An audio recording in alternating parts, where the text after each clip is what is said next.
السلام علیکم، books for ever میں خوش آمدید۔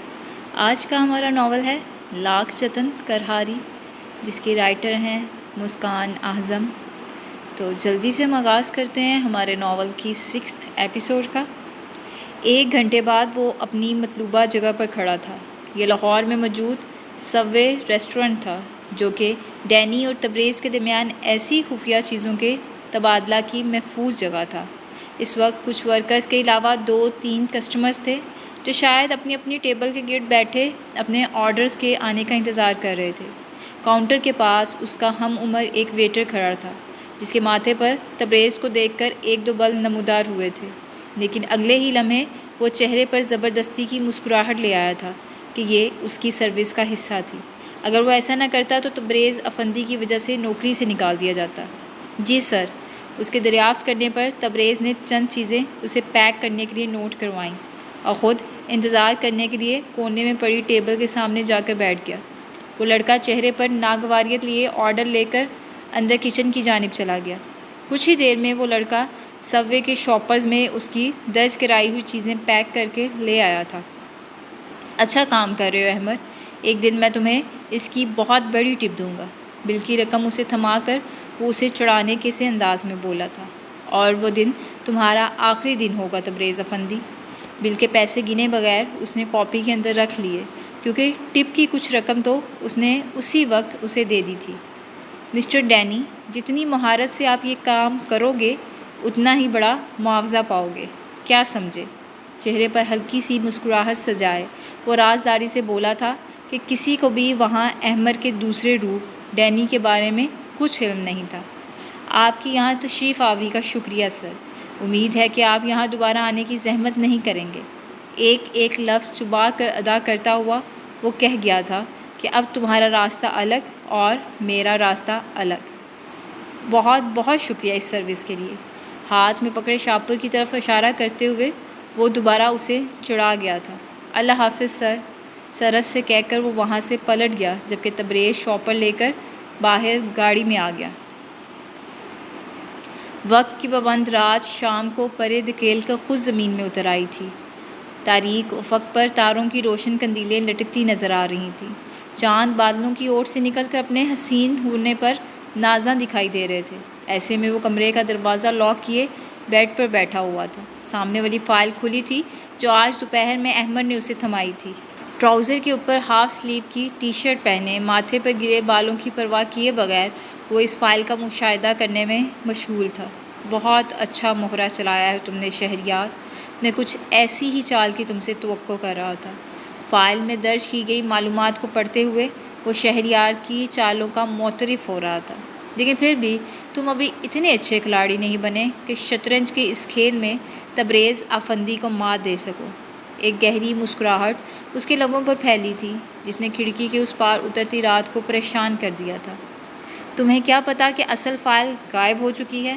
اب یہ جو فائل انزش تک پہنچے گی اس میں تصویریں ایڈٹ کی ہوئی ہوں گی، تاکہ کل کو وہ اگر انہیں کسی کو دکھانا بھی چاہے تو ان کے حقیقی ہونے کو ثابت نہ کر سکے۔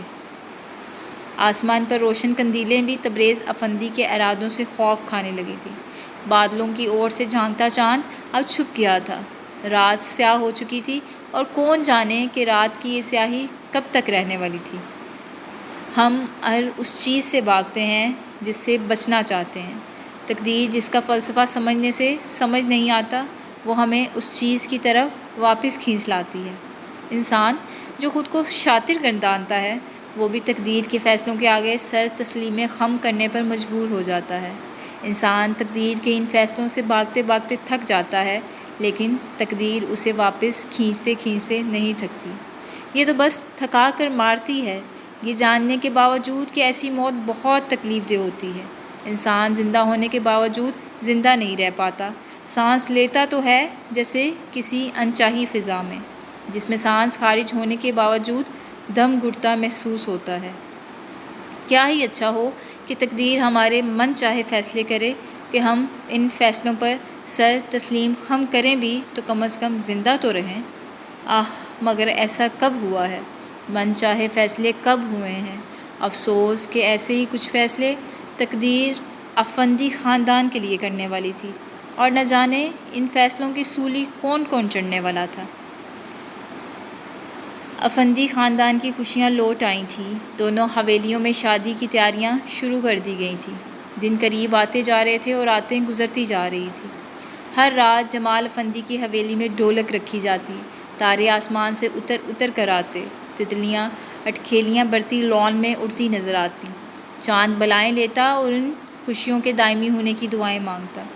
آج بھی جمال افندی کی حویلی میں ڈھولکی رکھی گئی تھی، یوں کہ آج کی رات کو مہندی کی رات کا نام دیا گیا تھا۔ پوری حویلی کو روشنی سے غسل دیا گیا تھا، باہر کی دیواروں سے لے کر اندر تک ہر طرف چھوٹی بڑی روشنیاں جگمگا رہی تھیں۔ یہ روشنیاں گنتی میں اتنی تھیں کہ جیسے آسمانی تاروں سے مقابلہ کرنے نکل آئی ہوں، مگر کہاں وہ ان گنت ٹمٹماتے تارے اور کہاں یہ ننھی روشنیاں۔ حنا کی دلہن ہاتھوں پر حنا لگائے اسٹیج پر جھولے کے کنارے بیٹھی کسی بات پر مسکرا رہی تھی۔ نیلے رنگ کے فل بلاؤز کے نیچے آتشی گلابی رنگ کا لہنگا پہنے، سر پر مہندی رنگ کا جالی دار دوپٹہ اوڑھے وہ اس سال کی سب سے خوبصورت دلہن لگ رہی تھی۔ اس کے ساتھ ہی حنا کی ایک اور دلہن آئزے ہمدانی بیٹھی ہوئی تھی، سر کو جھکائے اور کچھ شرمائے ہوئے۔ مائیوں سے لے کر اب تک وہ یوں ہی شرمیلی شرمیلی سی نظر آتی تھی، جبکہ اس کے مقابلے میں انزش کو شرم چھو کر بھی نہیں گزری تھی کہ شرم خود انزش سے دامن بچا کر گزرتی تھی۔ اسٹیج پر بچھا جھولا موتیے اور گیندے کے پھولوں سے سجا نظر آ رہا تھا۔ جھولے کے سامنے قالین بچھا کر ایک روشن روش بنائی گئی تھی، جس کے اطراف میں خالی کرسیاں بچھی دکھائی گئی تھیں۔ کرسیوں پر کہیں کہیں ایک دو عورتیں آپس میں باتیں کرتی دکھائی دے رہی تھیں۔ اسٹیج سے نیچے کچھ فاصلے پر ایک گولائی میں خالی جگہ چھوڑی گئی تھی، جس پر پیلی اور ہری چادریں بچھا کر درمیان میں ڈھولکی رکھی گئی تھی۔ اسٹیج کے کناروں پر چراغ جلائے گئے تھے، کچھ محبت کے اور کچھ محبت کو پا لینے کے۔ چراغ روشن تھے، ننھی روشنیاں ٹمٹما رہی تھیں، آسمان روشن تھا، تارے چمک رہے تھے۔ جگنو ان روشنیوں کو دوبالا کرنے حویلی کے لان میں اتر آئے تھے۔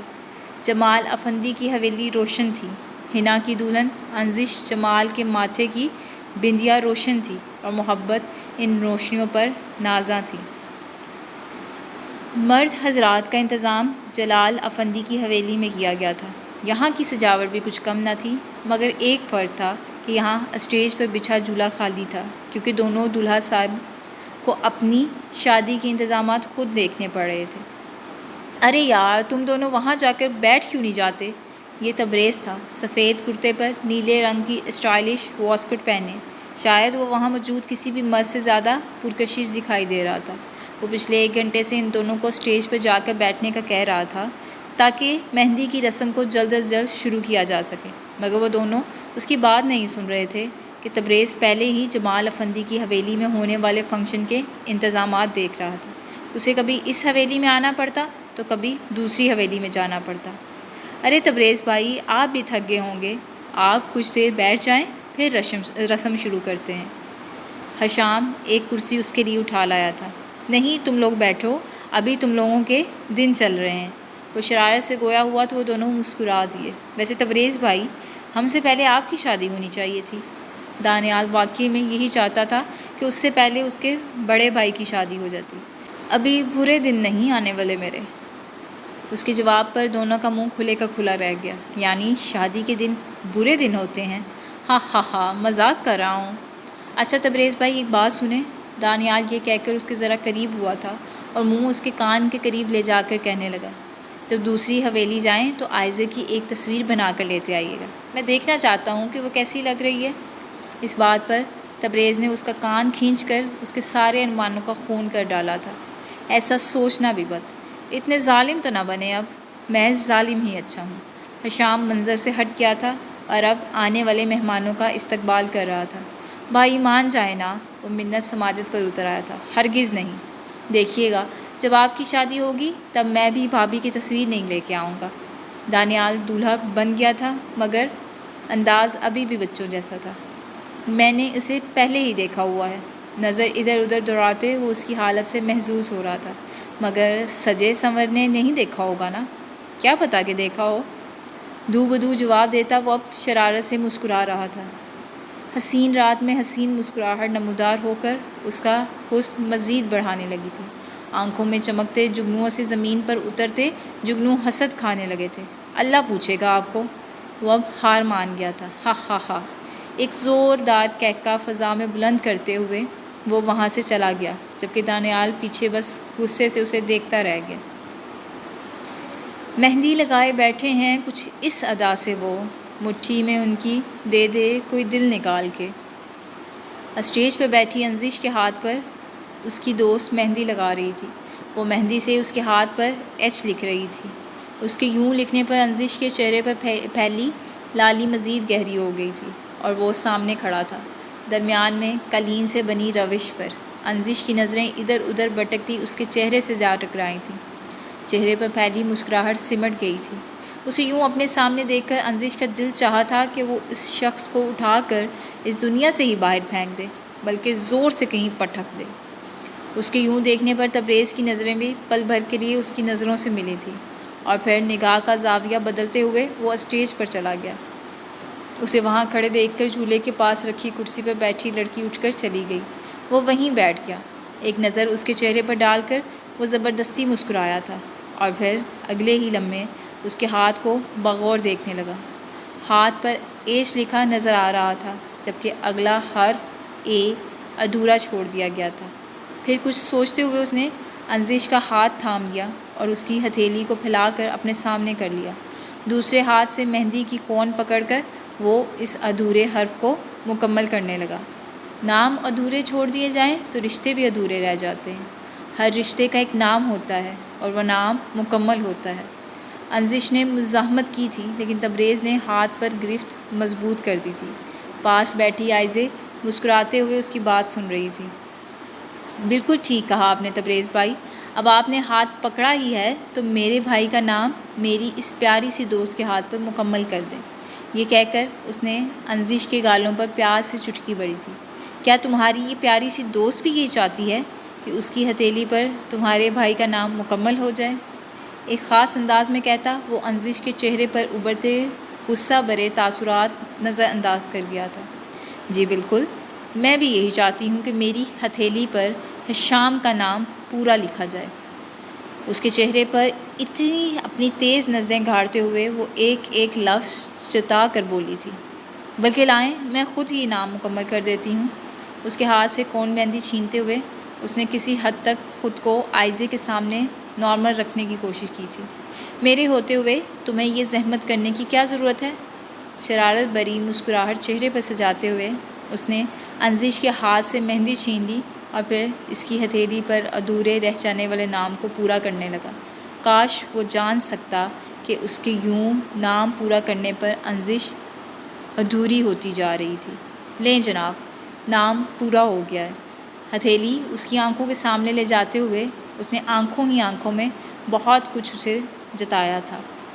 انزش نے تیزی سے ہاتھ پیچھے ہٹایا تھا اور اسے اپنے آنچل کے پیچھے چھپا لیا تھا۔ تبریز نے ہاتھ چھڑانے پر مزاحمت نہیں کی تھی کہ وہ جو کہنا چاہتا تھا کہہ چکا تھا۔ ایک نظر اس کے پریشان ہوتے چہرے پر ڈال کر وہ وہاں سے اٹھ کر آئزے کے پاس چلا آیا اور اسے دانیال کی حالت بتانے لگا۔ آئزے اس کی باتوں پر کھلکھلا کر ہنس رہی تھی، جبکہ پاس بیٹھی انزش کی مسکراہٹ اس لمحے اس کے حسن کو ادھورا چھوڑ کر رات کی سیاہی میں کہیں غائب ہو چکی تھی کہ ابھی تو اس کی ذات کا ادھورا رہ جانا باقی تھا۔ شادی کا دن بھی آ پہنچا تھا۔ اس دن کا انتظار ان جڑواں حویلیوں کے سب مکینوں نے کیا تھا۔ نکاح کے بندھن میں بندھنے والے ان دونوں جوڑوں نے دن رات دعائیں مانگی تھیں، ایک ہو جانے کی، ہمیشہ ایک ساتھ رہنے کی۔ قبولیت کی گھڑیاں بس چند فاصلے پر کھڑی تھیں کہ وقت تو شاید خود اس انتظار میں تھا کہ کب وہ چاروں قبول ہے کی سزائیں بلند کریں، اور وہ بھی سکون سے سرک سکیں۔ آئزے اور انزش بہار کی دلہنیں لگ رہی تھیں۔ ریڈ اور گولڈن رنگ کے لہنگوں میں ملبوس وہ پریاں اپنے حسن کے آگے سب کو مات دے رہی تھیں۔ دلہن بننے کا خواب ہر لڑکی دیکھتی ہے۔ جوانی کی سیڑھیاں چڑھتے ہی ہر لڑکی خود کو دلہن کے روپ میں دیکھنے کا خواب اپنی آنکھوں میں سمو لیتی ہے۔ پھر تو آنکھیں بھی احتیاط سے چپکتی ہیں کہ کہیں آنکھ چپکنے سے اس کے یہ شیشے جیسے خواب ٹوٹ نہ جائیں، ٹوٹ کر چکنا چور نہ ہو جائیں۔ ایسا ہی خواب جمال افندی کی اس حویلی میں رہنے والی ان دونوں لڑکیوں نے دیکھے تھے۔ تب جب ایک کے ہاتھ کی انگلی میں حشام کے نام کی انگوٹھی پہنائی گئی تھی اور دوسری کے ہاتھ میں دانیال کے نام کی۔ وقت کا پنچھی اڑ رہا تھا اور نکاح کی ساعتیں قریب آتی جا رہی تھیں۔ نکاح خواں ہاتھ میں رجسٹر لیے آئزے کے قریب کچھ ہی فاصلے پر بیٹھ گیا۔ انزش آئزے کے بالکل ساتھ ہی بیٹھی تھی۔ آئزے گردن جھکائے بیٹھی تھی جبکہ انزش سرم و حضا کو بس تھوڑا تھوڑا ہی اپنے قریب سے گزرنے دے رہی تھی۔ آئزے ہمدانی ولد سلطان ہمدانی، کیا آپ کو دانیال افندی ولد جلال افندی کے ساتھ باعوض شرعی حق مہر نکاح کے قبول ہے؟ نکاح خواں اس سے اقرار مانگ رہا تھا۔ آئزے نے کچھ دیر بعد گردن اسبات میں ہلا کر اس نکاح پر اپنی رضامندی کا اظہار کر دیا تھا۔ اب اس کی آنکھوں سے آنسو جاری ہونے لگے۔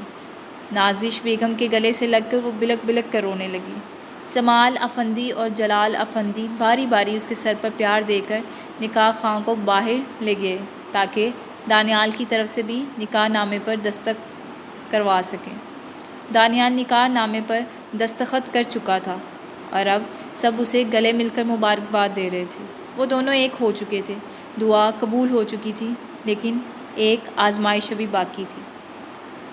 انزش اور حشام کے نکاح کا انتظار طویل ہوتا جا رہا تھا۔ دیوار، گھیر، گھڑی کی سوئیاں بے چینی کا شکار ہو رہی تھیں۔ ننھے تارے زمین پر اتر کر ادھر ادھر بےتابی سے ٹہل رہے تھے۔ جگنو کبھی پودوں کے اندر چھپ جاتے تو کبھی باہر نکل کر اس بات کا اندازہ لگانے کی کوشش کرتے کہ کیا واقعی وہ دونوں بھی ایک ہو چکے ہیں یا نہیں۔ اٹکھیلیاں بھرتی تتلیاں تھم گئی تھیں کہ انتظار نے انہیں تھکا دیا تھا۔ اس انتظار کے باوجود انزش بہت خوش تھی۔ اس کے گالوں پر ابھرتی لالی سے اس کی خوشی چھلکتی نظر آ رہی تھی۔ وہ بات بے بات ہنس رہی تھی۔ وہ ہنستی تھی تو کمرے میں جلترنگ سنائی دیتی تھی۔ اس کی ہنسی بار بار اسے آسیہ بیگم سے ڈانٹ پڑوا رہی تھی کہ لڑکی کا اپنے نکاح کے وقت یوں کھلکھلا کر ہنسنا اچھا ثابت نہیں ہوتا، مگر اس کے لیے سب اچھا ثابت ہو رہا تھا۔ ابھی کچھ دیر بعد ہی تو اس کا نکاح حشام سے ہونے والا تھا۔ اس سے اچھا اور کیا ہو سکتا تھا؟ انزش جمال حشام ہمدانی کی ہو جائے گی، کیا اس سے بھی کچھ اچھا ہونے کی توقع کی جا رہی تھی وہاں؟ انزش کے لیے گھڑیاں ہی سب سے اچھی تھی۔ ان گھڑیوں کے آنے کا اس نے بہت انتظار کیا تھا۔ آج انتظار ختم ہونے جا رہا تھا۔ وہ بھی 2 سے 1 ہونے جا رہے تھے۔ کافی انتظار کروانے کے بعد آخرکار مولوی صاحب ان کے کمرے میں تشریف لے آئے تھے۔ وہ سر جھکا کر بیٹھ گئی کہ اب تو اس کا یوں خاموشی سے بیٹھنا بنتا تھا۔ اس اقرار نامے کے احترام میں تو وہاں سب نے نظریں اور سر جھکائے ہوئے تھے، تو پھر وہ کیسے نہ جھکاتی کہ جس کے لیے نکاح خواں سنت رسول صلی اللہ علیہ وآلہ وسلم اسے اس کے سامنے دہرایا تھا۔ انزش جمال ولد جمال افندی، کیا آپ کو تبریز افندی ولد جلال افندی کے ساتھ باعوض شرعی حق مہر کے نکاح قبول ہے؟ نکاح نامہ پڑھا گیا مگر سماعتیں یقین کرنے سے انکاری ہو رہی تھیں۔ چادر کے اس پار انزش جمال کو یہ جملے اپنی سماعتوں کا دھوکہ معلوم ہوئے۔ حشام ہمدانی ولد سلطان ہمدانی، نکاح نامے میں تو یہ نام ہونا چاہیے تھا نا؟ تو پھر مولوی صاحب کیوں اتنی بڑی غلطی کا شکار ہیں؟ ہاں، یہ غلطی ہی ہوئی ہے ان سے۔ ایک صدا اس کے اندر بلند ہوئی تھی جس نے اسے کافی حد تک ہمت و حوصلہ دیا تھا۔ چادر کے اس پار سے کوئی بھی جواب نہ پا کر مولوی صاحب نے اپنے الفاظ دہرائے تھے۔ انزش جمال ولد جمال افندی، کیا آپ کو تبریز افندی ولد جلال افندی کے ساتھ باعوض شرعی حق مہر کے نکاح قبول ہے؟ غلطی اس کی سماعتوں کی نہیں تھی اور نہ ہی مولوی صاحب کی تھی۔ ہاں، تبریز افندی ولد جلال افندی ہی تھا۔ اس کی تقدیر نے حشام ہمدانی ولد سلطان ہمدانی مٹا کر وہاں تبریز افندی ولد جلال افندی لکھ دیا تھا۔ اب کی بار انزش نے چادر ہٹا دی تھی۔ سامنے جمال افندی ٹوٹے ہوئے بکھرے ہوئے بیٹھے تھے۔ جلال افندی ان کے کاندھے پر ہاتھ رکھے انہیں حوصلہ دے رہے تھے۔ یہ حوصلہ نہ جانے کس بات کا تھا۔ انزش اس لمحے سب کچھ سمجھنے سے قاصر ہو رہی تھی۔ چادر کے یوں ہٹنے پر جمال صاحب نے ایک نظر دلہن بنی اپنی بیٹی کو دیکھا تھا جو بت بنے بنا پلکیں جھپکائے ان کی طرف دیکھ رہی تھی۔ وہ تو شاید سانس بھی نہیں لے رہی تھی کہ سانسیں تو ہشام ہمدانی کا نام اپنے نام کے ساتھ سننے کے لیے چل رہی تھیں، مگر اب تو تبریز افندی کا نام بولا گیا تھا۔ تو کیا سانسیں چل کر محبت میں ایسا شرک کر سکتی تھی؟ محبت میں یہ شرک تو گناہ تھا، سراسر گناہ۔ انزش جمال کی آنکھیں بہت سے سوال کیے جمال افندی کے دکھ بھرے چہرے کو تک رہی تھی کہ بابا، میری انگلی میں تو ہشام کے نام کی انگوٹھی ہے نا، کل میرے ہاتھ پر ہشام کے نام کی مہندی لگائی کی تھی نا، میرے ہاتھ پر جو تبریز نے شرارت سے ہشام کا نام لکھ دیا تھا وہ کیسے مٹاؤں گی اب بابا؟ میں تو ہشام کے لیے دلہن بنی ہوں نا، تو پھر تبریز کو اپنا یہ سجا سنورا روپ کیسے دکھاؤں؟ کہہ دیں کہ مولوی صاحب کو غلط فہمی ہو رہی ہے، آپ نے ہشام ہمدانی کا نام بولا تھا مگر مولوی صاحب غلطی سے تبریز افندی کا نام دہرا رہے ہیں۔ ایسے ہی انگن سوال انزش کی آنکھوں میں بہہ نکلے تھے، کاجل آنکھوں کا ساتھ چھوڑ کر آنسوؤں کے ساتھ ہو لیا تھا۔ انزش سراپا سوال تھی مگر جمال افندی کے پاس اس کے کسی بھی سوال کا کوئی جواب نہیں تھا۔ وہ بس آنکھوں ہی آنکھوں میں کہہ رہے تھے کہ بیٹی، تقدیر کے اس فیصلے کے سامنے اپنا سر تسلیم خم کر دو کہ اسی میں بلائی ہے، ورنہ بھاگتی بھاگتی تھک جاؤ گی اور تھک ہار کر مر جاؤ گی۔ باپ کو یوں بے بس بیٹھے ہوئے دیکھ کر انزش سمجھ چکی تھی کہ اب اسے کیا کرنا تھا۔ انزش جمال ولد جمال افندی، کیا آپ کو تبریز افندی ولد جلال افندی کے ساتھ باعوض شرعی حق مہر کے نکاح قبول ہے؟ نہ چاہنے کے باوجود اس کے لبوں سے وہ مشکل قبول ہے نکلا تھا۔ تارے واپس آسمان پر لوٹ چکے تھے۔ قبول ہے۔ جگنو انزش کی بدقسمتی پر آنسو بہاتے بہاتے ادھر ادھر چھپ گئے تھے۔ قبول ہے۔ اٹکھیلیاں بڑھتی تتلیاں نظروں سے اوجھل ہو چکی تھیں۔ چاند بادلوں کی اوٹ میں چھپ گیا تھا۔ رات مزید سیاہ ہو گئی تھی۔ انزش کی آنکھیں جو خوشی سے چمک رہی تھیں اب وہاں غم کے ڈورے پھیلتے نظر آ رہے تھے۔ آنسو کے تار باندھے اس کے لال گالوں پر پھسلنے لگے تھے۔ گالوں کی لالی آنسوؤں میں گھل کر اس کے چہرے سے مٹتی جا رہی تھی۔ اچھی تقدیر کے معاملے میں جمال افندی کی اکلوتی بیٹی انزش جمال بدقسمت ثابت ہوئی تھی۔ ہائے رے تقدیر، تیرے یہ بے رحم فیصلے! 2 گھنٹے پہلے آئزے کا نکاح دانیال سے پڑھوایا جا چکا تھا۔ انزش کے نکاح کی باری تھی۔ مولوی صاحب ابھی کمرے میں نہیں آئے تھے، وہ بھی مردوں والی پنڈال میں تھے۔ دانیال کو شادی کی مبارکبادیں دینے کے بعد جمال افندی مولوی صاحب کو اپنی اکلوتی بیٹی کا نکاح پڑھوانے کے لیے حویلی کے اندر لے جانے لگے تھے کہ تبھی ایک کم عمر لڑکے نے ان کے کان میں آ کر کچھ کہا تھا۔ لڑکے کی بات سن کر جمال افندی کے چہرے پر پریشانی کے تاثرات ابھرے تھے۔ جمال افندی جلال افندی اور تبریز افندی کو لے کر گیسٹ روم میں چلے آئے۔ سامنے ایس پی صاحب 2 پولیس کانسٹیبل کے ساتھ صوفے پر براجمان تھے۔ جمال افندی کے اندر داخل ہوتے ہی وہ تینوں اپنی نشستوں سے احتراماً اٹھ کھڑے ہوئے تھے اور آگے بڑھ کر باری باری جمال افندی اور جلال افندی سے مصافحہ کیا۔ جی خیریت ایس پی صاحب، کیسے آنا ہوا؟ جمال افندی شادی کے روز ان کا اپنے گھر آنا سمجھ نہیں پا رہے تھے۔ ہم شرمندہ ہیں جمال صاحب، مگر ہمیں مجبوراً آنا پڑا۔ وہ دراصل ایس پی صاحب نے اپنا جملہ دانستہ ادھورا چھوڑ دیا۔ جی کہیے ایس پی صاحب۔ جمال افندی کا لہجہ محتاط تھا کیونکہ وہ اس گھر کی خوشیوں میں کسی قسم کی بدمزگی نہیں چاہتے تھے۔ وہ دراصل ہمارے پاس ہشام ہمدانی کی گرفتاری کا وارنٹ ہے اور ہم اسے گرفتار کرنے آئے ہیں۔ ان کے یوں کہنے پر ایک کانسٹیبل نے آگے بڑھ کر وارنٹ جمال افندی کو پیش کیا تو وہ کچھ نہ سمجھتے ہوئے ایس پی صاحب کا منہ تکنے لگے۔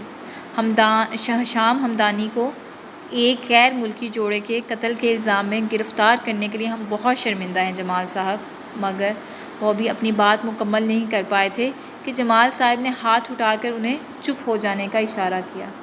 کیسا قتل اور کس کا قتل؟ آپ کو پتہ بھی ہے کہ آپ کیا بات کر رہے ہیں اور کس کے سامنے کر رہے ہیں؟ وہ طیش میں آ گئے تھے۔ غصے سے نسیں پھولتی ہوئی دکھائی دے رہی تھیں۔ جلال افندی ان کا کندھا سہلا کر انہیں پرسکون کرنے کی کوشش کر رہے تھے، جبکہ تبریز معاملے کی گہرائی میں پہنچنے کی کوشش کر رہا تھا۔ یہ سب یوں ہوگا اور اس وقت ہوگا، وہ بھی سمجھنے سے قاصر نظر آ رہا تھا۔ ہشام میرا ہونے والا داماد ہے۔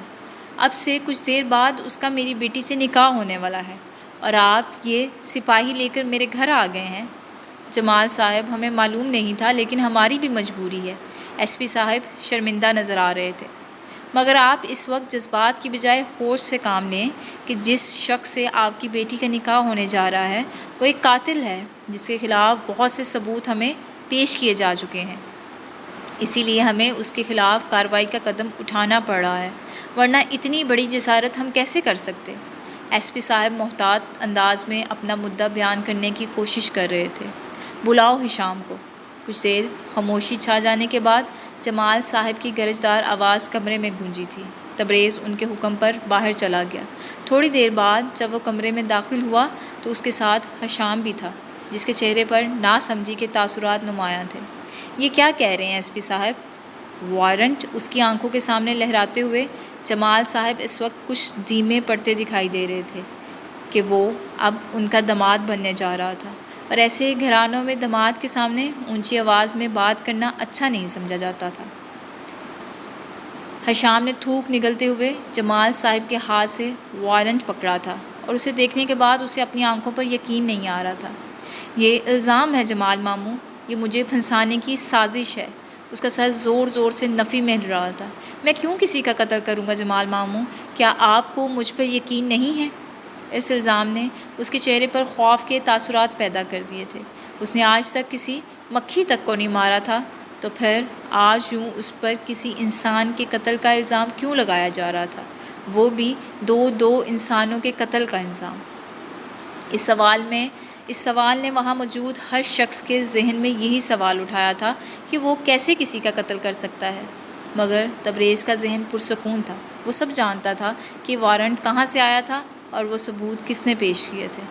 جمال صاحب، آپ کو پتہ ہے کہ بنا تصدیق کے ہم کبھی بھی یہاں نہیں آ سکتے۔ ایس پی صاحب ایک نظر ہشام کے متفکر چہرے پر ڈالتے ہوئے گویا ہوئے۔ میں کچھ سمجھ نہیں پا رہا۔ جمال صاحب وہیں صوفے پر ڈیسے گئے۔ اب اپنے قدموں پر کھڑا ہونا انہیں مشکل لگ رہا تھا۔ ان میں ہمت و حوصلہ تو ہشام، دانیال اور تبریز کی وجہ سے تھا، وہی تو طاقت تھی ان کی، لیکن اب ستون گر رہا تھا تو منزل کیسے کھڑی رہتی؟ ہم ملزم کو ابھی گرفتار کرنے آئے ہیں، لیکن اگر آپ اپنی بیٹی کا نکاح اس سے پڑھوانا چاہتے ہیں تو ہم انتظار کر لیتے ہیں۔ بعد میں یہ ضمانت پر گھر آ جائے گا، اور اگر الزام جھوٹا ثابت ہو گیا تو یہ اور بھی اچھا ہو جائے گا۔ ایس پی صاحب نے تجویز پیش کی۔ اور اگر یہ الزام سچ ثابت ہو گیا تو؟ یہ سوال تبریز افندی کی طرف سے اٹھایا گیا تھا، جس نے سب کے چہرے اس کی سمت گھما دیے تھے۔ وہ پرسکون تھا۔ اس کا انداز نارمل تھا، جیسے وہاں کچھ ہو ہی نہ رہا ہو، جیسے ہشام کو بس پولیس کی سنگت میں باہر لان تک لے جایا جائے گا اور اس کے بعد اسے چھوڑ دیا جائے گا۔ انزش بالکل ٹھیک کہتی تھی اس کے بارے میں کہ وہ کسی کا قتل کر کے بھی اتنا ہی پرسکون رہے گا، اور اگر اس کے سامنے کسی کا قتل کر دیا جائے تو تب بھی وہ اتنا ہی نارمل رہے گا۔ یہ آپ کیا کہہ رہے ہیں تبریز بھائی؟ ہشام بے یقین ہوا تھا۔ وہ کیسے اس کے بارے میں یہ سوال اٹھا سکتا تھا؟ تایا جان، اگر یہ الزام سچ ثابت ہو گیا تو؟ ہشام کی بات کا جواب دیے بغیر وہ براہ راست جمال افندی سے مخاطب ہوا تھا۔ تبریز، جلال افندی نے اسے خاموش کہنے کی تنبیہ کی تھی، مگر وہ خاموش نہیں رہا تھا۔ ایک قاتل کے ساتھ انزش اپنی زندگی کیسے گزارے گی؟ انداز ایسا تھا کہ جیسے اسے واقعی انزش کی پرواہ تھی۔ ہشام کے لیے اس کی باتوں، اس کے انداز پر یقین کرنا مشکل ہو رہا تھا۔ اس کا بس چلتا تو اس کا گریبان پکڑ لیتا اور پوچھتا اس سے کہ وہ ایسا کیوں کر رہا تھا، اسے جھنجھوڑ ڈالتا، یہاں تک کہ اس کا ضمیر جاگ جاتا اور وہ اپنی سازشوں سے پیچھے ہٹ جاتا۔ تبریز کی بات نے جمال افندی کو بہت کچھ سوچنے پر مجبور کر دیا تھا۔ اگر واقعی ہشام ہی اس غیر ملکی جوڑے کا قاتل ہوا تو پھر کیسے ان کی بیٹی اس کے ساتھ ساری زندگی گزارے گی؟ نکاح کے بعد اگر الزام سچ ثابت ہو گیا تو کیا وہ طلاق کا داغ ماتھے پر سجا کر ان کے گھر آ جائے گی؟ کچھ سوچتے ہوئے وہ کھڑے ہوئے تھے۔ ان کے ٹوٹتے وجود کے اندر ہمت پیدا ہونے کی ناکام کوشش کر رہی تھی۔ ایس پی صاحب، آپ کارروائی شروع کریں۔ یہ کہتے ہوئے وہ جس کرب سے گزرے تھے، یہ بات صرف وہی جانتے تھے۔ ہشام انہیں انزش سے بڑھ کر عزیز تھا، مگر ایسی صورتحال میں وہ انزش کی شادی اس سے کر کے ساری زندگی انزش کی نظروں میں مجرم نہیں ٹھہر سکتے تھے۔ ان کی اس بات پر ہشام کو گیسٹ روم گھومتا ہوا دکھائی دیا، جیسے وہاں موجود ہر چیز چکرا گئی ہو اور بھنور میں گھوم گھوم کر زمین سے ٹکرا رہی ہو۔ دیواروں پر لگی تصویریں زمین بوس ہو گئی تھیں اور اب ٹوٹے شیشے کی کرچیاں اس کی طرف بڑھ رہی تھیں، اس کی آنکھوں میں چبھ رہی تھیں، اس کے جسم کو لہو لہان کر رہی تھیں۔ جمال افندی اپنی بات کہہ کر وہاں رکے نہیں تھے اور جلال افندی کو لے کر باہر کی جانب بڑھ گئے تھے کہ وہ حشام کو یوں لہو لہان ہوتے نہیں دیکھ سکتے تھے۔ حشام آنکھوں میں آنسو لیے تبریز کی طرف چلا آیا تھا اور زخمی مسکراہٹ چہرے پر سجائے اس کی بے حس آنکھوں میں جھانکنے لگا تھا۔ مجھے لگتا تھا کہ جب کبھی مجھ پر کوئی مصیبت آئے گی تو میرا بڑا بھائی میری ڈھال بنے گا، مگر یہاں تو معاملہ ہی الٹ ہو گیا۔ مجھے قفس میں پھنسانے والا تو میرا ہی بھائی نکلا۔ اب سے آج سے کیا گلہ شکوہ کروں تبریز بھائی؟ تبریز کی آنکھیں پل بھر کو چپکی تھیں اور اگلے ہی لمحے وہ اس سے نظریں چراتا کمرے سے باہر نکل گیا۔ سب میرے اپنے تھے مگر ایک الزام نے سب کے لیے مجھے اجنبی بنا دیا۔ ایک تلخ سی مسکراہٹ چہرے پر بکھیر کر اس نے خود کو گرفتاری کے لیے پیش کر دیا تھا۔ انزش دلہن بنی انتظار میں بیٹھی تھی کہ کب مولوی صاحب آئیں گے اور اسے حشام کی منکوحہ بنا دیں گے۔ مولوی صاحب آئے تھے، نکاح بھی پڑھایا گیا تھا، مگر وہ حشام کی منکوحہ نہیں بنی تھی، وہ تو اس انسان کی منکوحہ بن گئی تھی جس سے وہ نفرت کرتی تھی اور جو اس سے نفرت کرتا تھا۔ دو محبت کرنے والے نہیں ملے تو پھر دو نفرت کرنے والے کیسے مل گئے؟ کیا یہ تقدیر ہے؟ کیا یہی تقدیر کا سمجھ میں نہ آنے والا فلسفہ تھا؟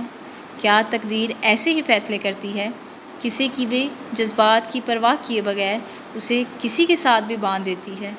انزش کی بارات کا لوٹ جانا جمال صاحب کو کسی گہرے صدمے میں پہنچا سکتا تھا۔ حشام کا صدمہ سہنا ان کے لیے مشکل ہو رہا تھا تو پھر وہ یہ صدمہ کیسے سہ سکتے تھے کہ ابھی تو انہوں نے اپنی بیٹی کو دلہن بنے بھی نہیں دیکھا تھا، تو پھر وہ کیسے اجڑ سکتی تھی؟ جلال صاحب نے اپنے بیٹے تبریز کو اپنے بھائی کے سامنے پیش کر دیا تھا کہ وہ چاہیں تو اسے اپنا بیٹا بنا سکتے تھے۔ تبریز کا دبا دبا احتجاج اس وقت کوئی کام نہیں آیا تھا۔ انکار کرنے کی ہر وجہ مسترد ہو چکی تھی۔ اسے بھی تقدیر کے فیصلے ماننے پڑے تھے۔ اسے انزش کو اپنانا پڑا تھا کہ کچھ چالوں کا شکار انسان خود بھی ہو جاتا ہے۔ حشام کی گرفتاری کے بعد حویلی میں کوہرام مچ گیا تھا۔ خوشیوں کی سریلی دھن ماتم میں ڈوب گئی تھی۔ ایک ہو جانے والے بچھڑ گئے تھے۔ نازش بیگم ہر رشتہ توڑ بیٹھی تھی۔ لاکھ سمجھانے کے باوجود انہوں نے آئزے کی رخصتی سے انکار کر دیا کہ وہ کیسے آئزے کے بھائی کے بغیر اس کی رخصتی کر سکتی تھی۔ جمال افندی صاحب سے وہ ویسے ہی ہر رشتہ ختم کر بیٹھی تھی کہ ان کے ہوتے ہوئے پولیس ان کے بیٹے کو پکڑ کر لے گئی اور انہوں نے انزش کی اس سے شادی بھی روک دی۔ پھر اس کے لوٹ آنے کا انتظار بھی نہ کیا اور تبریز کے نکاح میں انزش کو دے دیا۔ سب کچھ اتنی جلدی ہو رہا تھا کہ یہ صورتحال کسی کی بھی سمجھ میں نہیں آ رہی تھی۔ تبریز جس کا اب سے کچھ دیر پہلے بہت ذہن چل رہا تھا، اب وہ بھی خالی دماغ لے کر بیٹھا ہوا تھا۔ ایسا تو اس نے کبھی نہیں سوچا تھا اور یوں تو بالکل بھی نہیں چاہا تھا۔ تو یہ تھی آج کی ہماری ایپیسوڈ۔ امید کرتی ہوں کہ آپ کو یہ ناول بہت پسند آ رہا ہوگا۔ ملتے ہیں ہم اگلی ویڈیو میں اگلی ایپیسوڈ کے ساتھ۔ تب تک کے لیے انتظار کریے گا، دعاؤں میں یاد رکھیے گا۔ اللہ حافظ۔